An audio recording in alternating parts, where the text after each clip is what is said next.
Assalamualaikum warahmatullahi wabarakatuh. Perkenalkan, nama saya Titi Ismail Latifah. Saya dari PIAU 8A. Di sini saya akan melakukan ujian komprehensif dengan materi keislaman dan pendidikan. Yang pertama dimulai dari keislaman, yaitu yang pertama membaca ayat-ayat suci Al-Quran.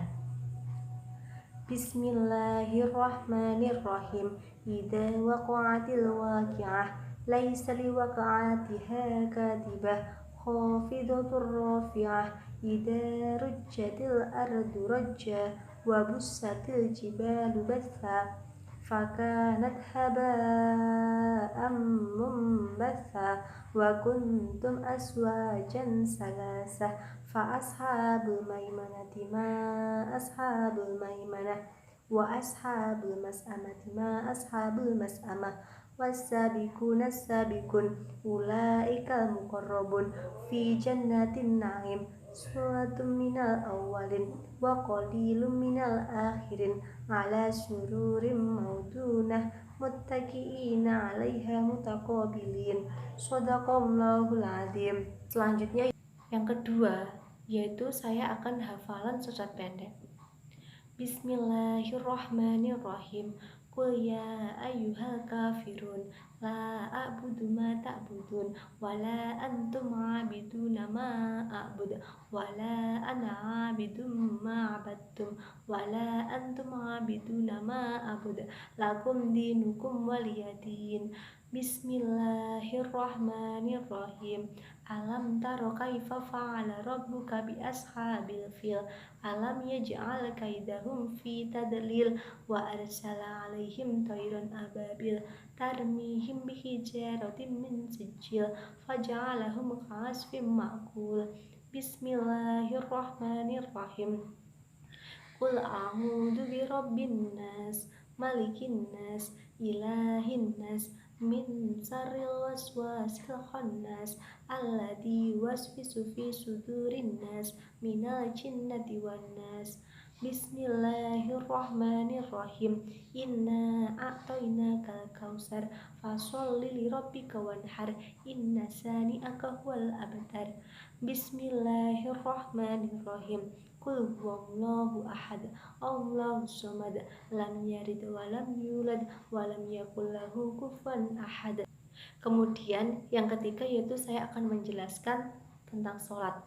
Sholat merupakan ibadah yang tersusun dari beberapa perkataan dan perbuatan yang dimulai dari takbir dan diakhiri dengan salam. Syarat wajib sholat yang pertama yaitu Islam, kedua baligh, ketiga berakal, dan yang keempat suci dari haid dan nifas. Syarat sahnya sholat yang pertama yaitu suci dari hadas kecil dan hadas besar. Yang kedua yaitu suci badan, pakaian, dan tempat. Yang ketiga menutup aurat. Yang keempat menghadap kiblat. Yang kelima telah masuk waktu sholat. Yang keenam yaitu mengetahui syarat sholat dan rukun sholat. Sedangkan untuk rukun-rukunnya sholat yang pertama yaitu niat, berdiri bagi yang mampu, membaca takbiratul ihram, membaca surat Al-Fatihah, rukuk, i'tidal, sujud 2 kali, duduk di antara 2 sujud, tahiyat akhir, membaca sholawat Nabi sebelum salam, mengucapkan salam yang pertama dan yang terakhir tertib. Sedangkan hadis yang terkait tentang sholat terdapat pada Quran surat Al-Baqarah ayat 43 yang berbunyi Bismillahirrahmanirrahim wa aqimus sholata wa atuz zakata warkamu ma'ar rakiin, yang artinya dan dirikanlah sholat, tunaikan zakat, dan rukulah seperti orang yang rukuk. Yang keempat, saya akan membahas tentang puasa. Puasa merupakan menahan diri dari makan dan minum sejak terbitnya fajar sampai tenggelamnya matahari.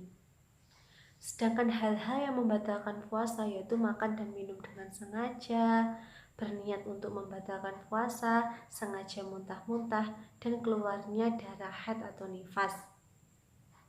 Hadis yang bertentangan dengan puasa yaitu Bismillahirrahmanirrahim. Ya ayyuhalladzina amanu kutiba alaikumusyamu kama kutiba alal ladzina min qablikum la'allakum tattaqun. Artinya, wahai orang-orang yang beriman, diwajibkan atas kamu untuk berpuasa sebagaimana telah diwajibkan atas orang-orang sebelum kamu agar kamu bertakwa. Selanjutnya saya akan membahas tentang zakat. Zakat merupakan ibadah wajib bagi umat muslim yang telah memenuhi ketentuan zakat. Macam-macam zakat itu ada dua. Yang pertama zakat fitrah. Zakat fitrah adalah zakat yang dikeluarkan oleh umat muslim menjelang hari raya Idul Fitri atau pada bulan suci Ramadan.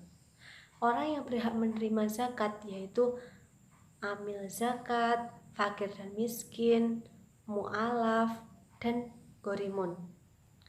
Sedangkan yang kedua yaitu ada zakat mal atau zakat harta seperti penghasilan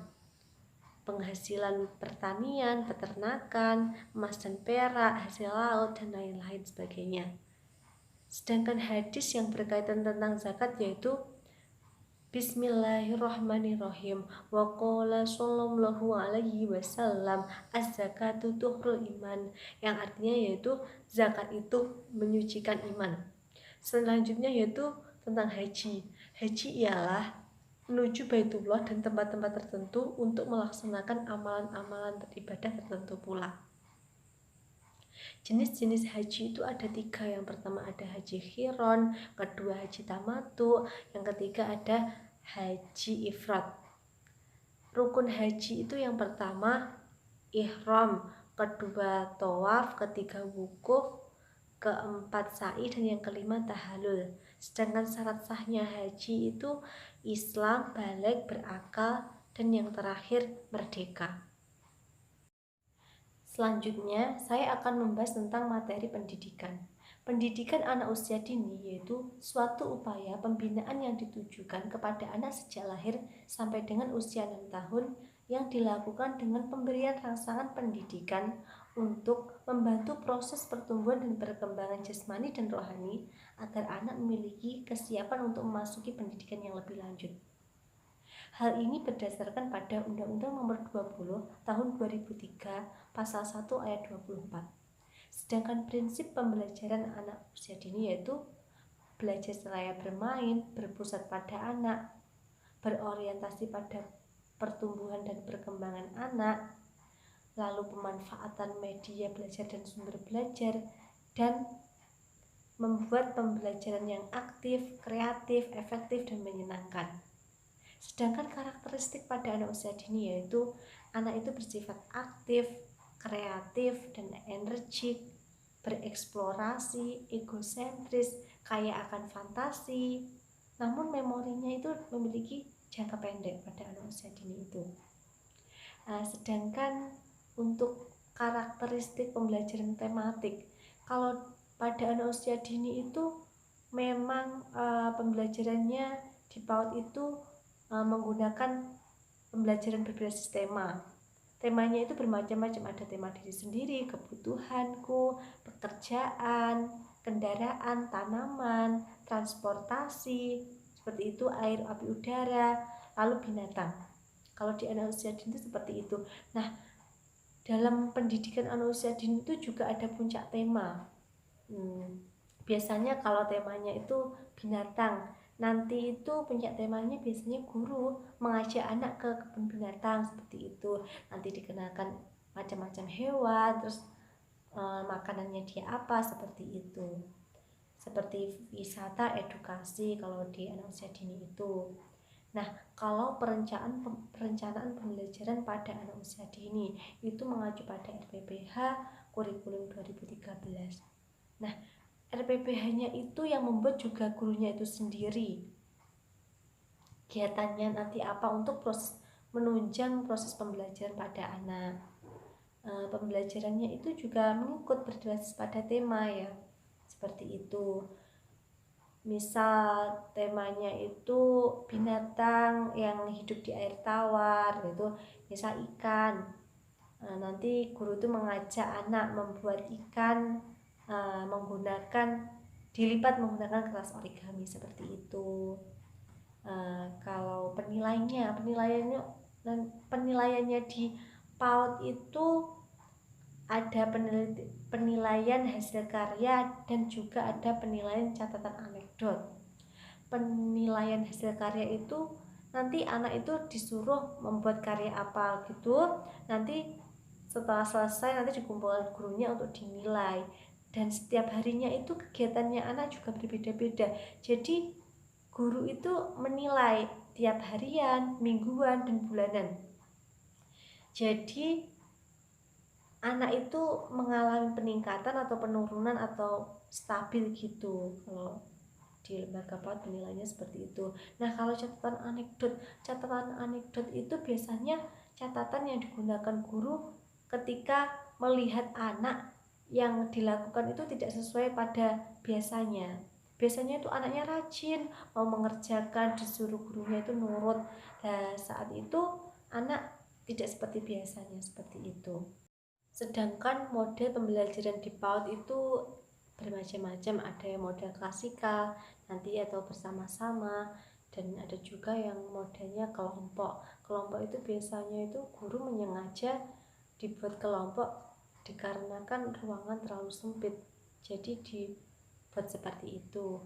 Dan satunya lagi ada namanya model sentra. Sentra itu misal hari ini anak itu dimasukkan di kelompok musikal, besoknya nanti dikelompokkan di sosiodrama, besoknya lagi dikelompokkan untuk bagian sains atau apa seperti itu.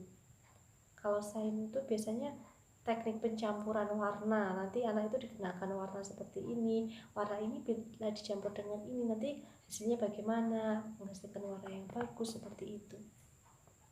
Sedangkan untuk metode pembelajaran di PAUD itu juga macam-macam, ada metode tanya jawab, ada metode demonstrasi, ada metode sosiodrama, metode bercerita, dan ada juga metode ceramah, seperti itu.